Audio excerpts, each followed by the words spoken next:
जय हिंद। देखिए, चाइना का एक इतिहास रहा है कि वो एक कम्युनिस्ट कंट्री है और अपने देश के अंदर हो रहे विद्रोहों को दबाने के लिए अपनी जनता को मीडिया से दूर रखता है और विदेशी आक्रमण या किसी छोटे मोटे लड़ाई का सहारा लेता है ताकि वहाँ की देश इसे भूल सके। ऐसे ही 1962 में हुआ था। 1960 में माओ के खिलाफ वहाँ आंतरिक विद्रोह की संभावना हो रही थी। माओ ने इसका फायदा उठाते हुए 62 की लड़ाई थोप दी भारत के ऊपर और अक्साई चीन का एरिया कब्जा कर लिया। उसी समय इसने ताइवान के इसे क्या नाम है, अरुणाचल प्रदेश को अपना दक्षिणी तिब्बत कहता था। ऐसा नेहरू के समय हुआ था। अभी यहाँ पर सी जिनपिंग जो है, इसके समय भी बहुत तेजी से विरोध हो रहा है। चाइना में सी जिनपिंग के खिलाफ बहुत तेजी से बगावत हो रही है।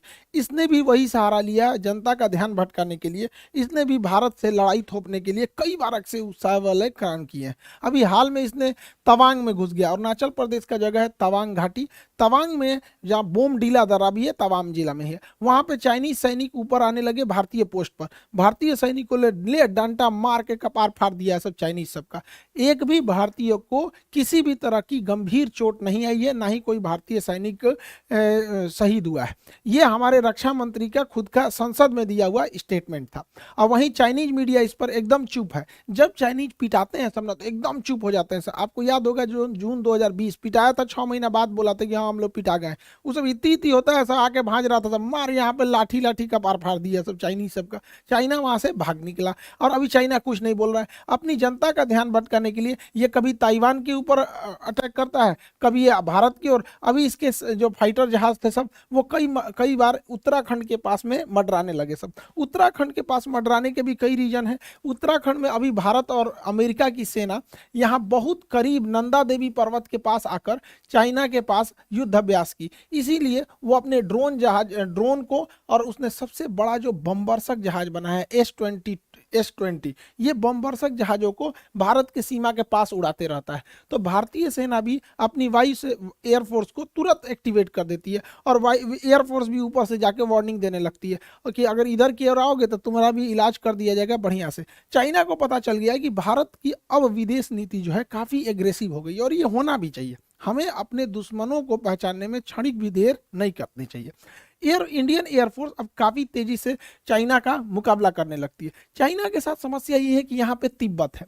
तिब्बत का पठार इतना ऊंचा है कि यहाँ पे कितना भी बेहतरीन जहाज दे दीजिए, कितना भी बेहतरीन जहाज, वो अपने फुल कैपेसिटी से नहीं उड़ सकता है क्योंकि तिब्बत के ऊपर ऑक्सीजन की मात्रा बहुत कम होती है और किसी भी जहाज हो गया उसमें ईंधन जलने के लिए ऑक्सीजन की जरूरत ज्यादा होती है। तो यहाँ कितना भी बढ़िया जहाज रहेगा, यहाँ से यहाँ आने में अपनी पूरी पावर नहीं लगा सकता है। जबकि भारत का जहाज तो इधर ही रखा हुआ है, यहाँ पर इसके लिए ज्यादा उधर नहीं है, इसी को ज्यादा दिक्कत आता है।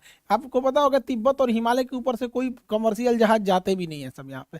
तो इंडियन एयरफोर्स काफी एग्रेसिव में इसमें आगे बढ़ रही है। लेकिन चाइना इसे अन्य जगहों से घेरना चाह रहा है। पाकिस्तान के सहारे घेरना चाह रहा है, इधर मलक्का के सहारे, इधर तंजानिया के सहारे, तंजानिया के साथ इधर से मलक्का को इधर से, और ऐसे चारों ओर से चाइना भारत को घेरना चाह रहा है। हालांकि भारत भी इससे अब काउंटर अटैक के मूड में आ गया है। भारत अपने वायुसेना की ताकत को लगातार बढ़ा रहा है। एयर बेसेस को भारत बढ़ाया जा रहा है। अभी गुजरात में दीसा एयरबेस का शिलान्यास किया गया। यह एयरबेस बहुत जरूरी था। दीसा एयरबेस कहाँ है उससे पहले आपको पाकिस्तान के एयरबेस का आइडिया होना चाहिए। पाकिस्तान का इधर का एरिया है बलूचिस्तान, इधर उसके दुश्मन कम है अफगानिस्तान है, तो उसमें अफगानिस्तान के पास कोई उतना टेक्नोलॉजी ही नहीं है। और उसका ज़्यादातर एयरबेस अगर आप देखेंगे तो ये भारत की ओर मिलेगा। ये उसने पाक ऑक्युपाइड कश्मीर है, पीओके पे कब्जा कर लिया है यहाँ पे। अब यहाँ अगर आप ध्यान देंगे तो ये पाकिस्तान के बहुत सारे एयरबेस है, जिसमें एक तो यहाँ शहबाज एयरबेस इसका बहुत प्रसिद्ध है। यहाँ F-16 जहाजें रहती हैं। शहबाज एयरबेस, सुकूर एयरबेस, यहाँ पर मीरपुर एयरबेस, ये 3 एयरबेस पाकिस्तान के बहुत ही फ्रंट लाइन की एयरबेस है भारत को आगे की ओर काउंटर करने के लिए। और एक कश्मीर के पास में आया स्कार्दू एयरबेस। ये एग्जाम में क्वेश्चन पूछते हो भैया स्कार्दू एयरबेस कहाँ, पीओके में ही है स्कार्दू। तो कुछ जगह जो है ना करंट में जब फेमस हो जाते हैं तो उससे कुछ क्वेश्चन पूछता है, इसलिए याद रखने आप है। तो यहाँ मीरपुर एयरबेस, सुकूर एयरबेस और यहाँ शहबाज एयरबेस, यहाँ पर इन एयरबेस से भारत में अंदर तक हमला किया जा सकता था। इसको काउंटर करने के लिए जोधपुर में फलोड़ी एयरबेस था, गुजरात के कच्छ में नलिया एयरबेस था। तो ये यहाँ से इसे काउंटर किया जा सकता था, लेकिन अभी पीएम मोदी ने यहाँ पर एक दीसा एयरबेस का उद्घाटन किया। दीसा एयरबेस जो है अब यहाँ से और अंदर तक काउंटर अटैक किया जा सकता है। तो ये एयरबेस भारत के लिए बहुत जरूरी है, क्योंकि हमको हर तरह से काउंटर अटैक के लिए रेडी रहना है, क्योंकि चाइना लगातार पाकिस्तान को सपोर्ट करते जा रहा है। तो ये एयरबेस जरूरी है। भारत अब अपने जितने भी एयरबेस हैं उसको, उसमें जो जहाज़ों को रखने के लिए बंकर है उसे अब नए मॉडल से अपग्रेड कर रहा है। उसका नाम है next generation harden aircraft shelter. ये इतने मजबूत होते हैं कि रनवे के बाद जहाज को अगर इसमें ले आ देते हैं तो इसके ऊपर 1000 किलो का भी बम गिरा दिया जाता है ना, इसको कोई असर नहीं होता है। इसकी टेस्टिंग हो चुकी है। देखिए ये जहाज इसी के अंदर था, ये जहाज इसके अंदर था, इसको रख के तोड़ा है सब, ये ऊपर वाला ब्लास्ट हो गया है, जहाज चुपचाप निकल के चला गया। तो ये भारत इसको बहुत तेजी से अपने हर एक एयरबेस में इसको ला रहा है, ताकि जहाज जो है एयरबेस पे भी सेफ रह सके, ताकि युद्ध की स्थिति में काउंटर अटैक किया जा सके। भारत इसको बहुत भली भांति से समझ गया है कि अब हम लोगों को एग्रेसिवली आगे बढ़ना पड़ेगा, क्योंकि चाइना लगातार हमें घेरते आ रहा है। इसलिए भारत ने अपने यहाँ, ये तो हो गया अफगानिस्तान के लोगों को भारत से बहुत लगाव रहता है। तो भारत अफगानिस्तान भारत में रिलेशन अच्छा है, लेकिन पीओके कब्जा करने की वजह से डायरेक्ट कनेक्शन नहीं है। यहाँ पर है आपका तजाकिस्तान। ये ताजिकिस्तान जो जगह है, यहाँ पर भारत 2 ठो एयरबेस ले रखा है। यहाँ से हम चाइना के लिए भी काउंटर अटैक कर सकते हैं, यहाँ से पाकिस्तान के डीप एरिया में भी काउंटर अटैक कर सकते हैं। 2 एयरबेस है यहाँ पर, एक का नाम है ऐनी एयरबेस और एक का नाम है फारकोर एयरबेस। तो ये दोनों एयरबेस ताजिकिस्तान में, फारकोर और ऐनी एयरबेस, इससे हम लोग चाइना के एरिया में काउंटर अटैक और पाकिस्तान में कर सकते हैं। ये सबसे ज्यादा काम कब करेगा? चाइना यहाँ पे सड़क बना रहा है CPEC, China Pakistan economic corridor. इसको इधर से तो अटैक करता ही हो सकता है, इस एयरबेस के थ्रू यहाँ से भी अटैक किया जा सकता है। इसलिए भारत को अब रेडी रहना है, क्योंकि चाइना में अगर ज़्यादा विवाद होगा तो पक्का किसी ना किसी से उलझेगा। तो उधर या तो उलझेगा ताइवान से, और नहीं तो इधर उलझेगा भारत से। इसलिए सतर्क रहना है। हम लोग के लिए भी एक तरह का ये लिटमस टेस्ट है। हालांकि भारत बहुत तेजी से अपने कदम आगे बढ़ा रहा है, लेकिन चाइना का सोच क्या है, वो सिल्क रूट के माध्यम से भारत को घेरना चाह रहा है। लेकिन चाइना की टेंशन क्या है, वो मलक्का के पास से यहाँ से भारत को, ये उसके लिए सबसे बड़ी समस्या है, क्योंकि मलक्का के पास भारत बहुत स्ट्रांग है। यहाँ पर हमारा अंडमान निकोबार है, ये अंडमान निकोबार में हमारी तीनों सेना रहती है, थल सेना, वायुसेना, नौसेना। साथ ही यहाँ नीचे में कोकोस आइलैंड है, कोकोस आइलैंड। चाइना यहाँ से या तो मलक्का से होकर निकलेगा या तो सुंडा से होकर निकलेगा। अगर मलक्का से होकर निकलेगा तो अंडमान निकोबार में कुछ आएगा, और अगर सुंडा से होकर निकलेगा तो कोकोस में कुछ आएगा। देखिए कोकोस आइलैंड हमारा नहीं, देखिए कोको अलग है। कोको आइलैंड म्यांमार के पास है, हम ही लोग का था, नेहरू ने गिफ्ट दे दिया यहाँ पे। ये कोकोस आइलैंड जो है ये ऑस्ट्रेलिया का है, लेकिन ऑस्ट्रेलिया से हम लोगों ने समझौता कर रखा है कि एक दूसरे के बेस का इस्तेमाल करने के लिए, तो इसका इस्तेमाल हम लोग कर सकते हैं यहाँ से काउंटर करने के लिए। इसलिए चाइना को पता है कि इस एरिया में हम कुछ नहीं कर सकते हैं, इसलिए चाइना मलक्का को अपने डेलिमा दुविधा समझता है, मलक्का डेलिमा।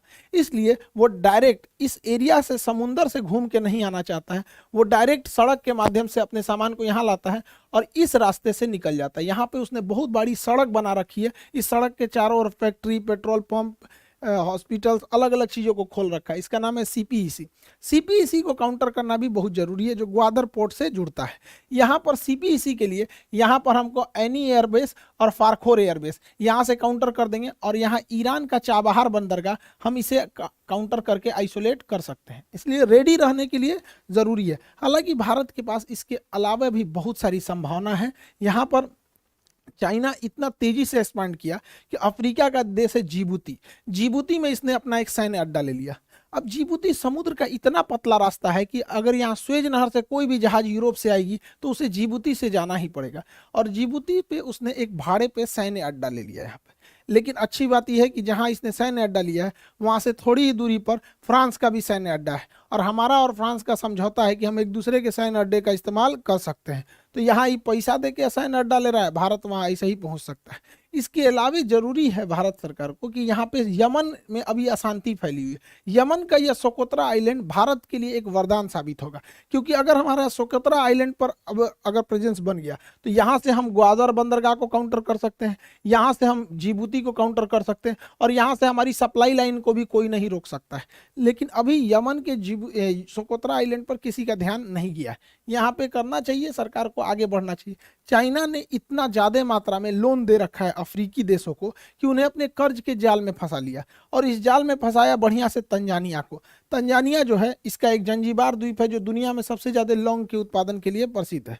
तंजानिया के सभी समुद्री तटों को चाइना मांग रहा है कि हमको दे दो लीज पे, ये सारे समुद्र तट पे हम अपने बंदरगाह बनाएंगे। और आपको पता है कि चाइना अगर बंदरगाह बना दिया तो वहाँ अपनी पनडुब्बी नौसेना की जहाज़ों को लाएगा। हम लोगों की लाख कोशिशों के बावजूद चाइना का जहाज यहाँ पर अपना लंगर डाल ही दिया। इसलिए इसे काउंटर करने के लिए भी भारत के पास कई सारे द्वीप हैं। सेशेल्स का द्वीप एजम्पशन आइलैंड, जिस पर भारत अपना मतलब बेस बनाने वाला है, सेशेल्स में यहाँ पर है। मॉरिशस में एग्लीगा द्वीप है। ये दोनों द्वीप यहाँ से काउंटर अटैक के लिए यहाँ पर अवेलेबल हो सकते हैं। तो कहने का सेंस ये है कि भारत को पहले से अब रेडी रहना चाहिए, क्योंकि चाइना में जहां उथल पुथल होगा तो सी जिनपिंग अपने देश की जनता का ध्यान अपने ओर से हटाने के लिए वो कि या तो ताइवान की ओर हमला करेगा या तो फिर भारत की ओर। हालांकि भारत की ओर करेगा नहीं, अब उसको पता है कि 62 नहीं रह गया, यहाँ पे आदमी दौड़ा के मारेगा उसको। हालांकि युद्ध में अब अगर देखेंगे तो वर्तमान परिदृश्य में कई सारी चीजें चेंज हो गए हैं। यूक्रेन युद्ध में ड्रोन ने पूरी तरह से कंप्लीट सिनेरियो को ही चेंज कर दिया। तुर्की जैसा देश ड्रोन के मामले में, ईरान जैसे देश ड्रोन के मामले में बहुत तेजी से आगे बढ़े हैं। तुर्की का कौन सा ड्रोन यूक्रेन में तबाही मचाया, और रूस जैसे शक्तिशाली देश को ईरान से क्यों ड्रोन मंगाने पड़े, इसे भी हम लोग समझेंगे। उससे पहले आप लोग को सूचना भाई, यूपीएससी वाले बैचों के लिए देखिए, बहुत सारे लड़के आप लोगों को हम बताए भी थे यूपीएससी के लिए। जून में ही हम आपको अनाउंस किए थे कि यूपीएससी बैच आएगा जून में, लेकिन यूपीएससी बैच सबसे बेहतर बन सके, इंडिया में वर्ल्ड क्लास के टीचर्स का सिलेक्शन हो सके, इसलिए काफ़ी डिले हो गया था इस मैटर को लेकर। लेकिन अब बहुत अच्छे अच्छे टीचर जुड़ चुके हैं हम लोग के साथ। हिस्ट्री के लिए मणिकांत सर हैं, आपके पॉलिटी के लिए राजेश मिश्रा सर हैं, और भी बहुत सारे टीचर हैं हम लोग के। एक एक करके अब हम लोग सबके बारे में जानते चलेंगे। यहाँ पर यूपीएससी के बैच में जितने लड़के इनरोल नहीं हो पाए थे, अब आप लोग इनरोल हो जाएंगे, ताकि जो लड़के ऑलरेडी एप्लीकेशन में पढ़ रहे हैं वो इनरोल हो चुके हैं। तो यूपीएससी वाले बच्चे आप लोगों के लिए बहुत कम में फी है, 7500 में। ये हो सकता है कि कुछ 8000 के आसपास या फिर इसी में रहेगा, इतना फीस है। सबसे कम फी, एकदम क्वालिटी वाइज सबसे बेहतरीन रखा गया इसको। इसमें आपका पीटी और मेंस सभी को कवर कराया जाएगा, जैसा कि आपको वादा किए थे कि हम लोगों को यूपीएससी के सेक्टर में बहुत आगे काम करना है। ये ज़रूरी भी है, क्योंकि हिंदी मीडियम के लड़के जो गांव के पृष्ठभूमि के थे, बड़ी फीस की वजह से वो पढ़ाई नहीं कर पाते थे। मेरी भी मजबूरी थी, एप्लीकेशन में उतना जगह नहीं था, जिस वजह से हमको एप्लीकेशन के लड़कों को बोलना पड़ा। फिर आप लोग यूट्यूब परिवार आपको कैसे छोड़ सकते हैं, तो आप लोग को भी कर रहे हैं। तो गाँव का जितना भी लड़का है, जिन लोगों को अब दिल्ली जाने के लिए पैसे नहीं थे, अब वहाँ गाँव तक में आपको अब शिक्षा दी जा सकती है। तो अभी ये है आपका, जितना जल्दी इसमें इनरोल हो जाएंगे लोग, उतना जल्दी क्लास हो जाएगा। क्योंकि एप्लीकेशन वाले ऑलरेडी इनरोल हो गए हैं, तो उनको 2 दिन हम रोक लेंगे। संडे को आप दोनों लोग को जैसे उनका पहले से एडमिशन हो गया, आप लोगों को इधर 4 दिन टाइम देते हैं, फिर संडे से हम दोनों का क्लास एक साथ चालू कर देंगे।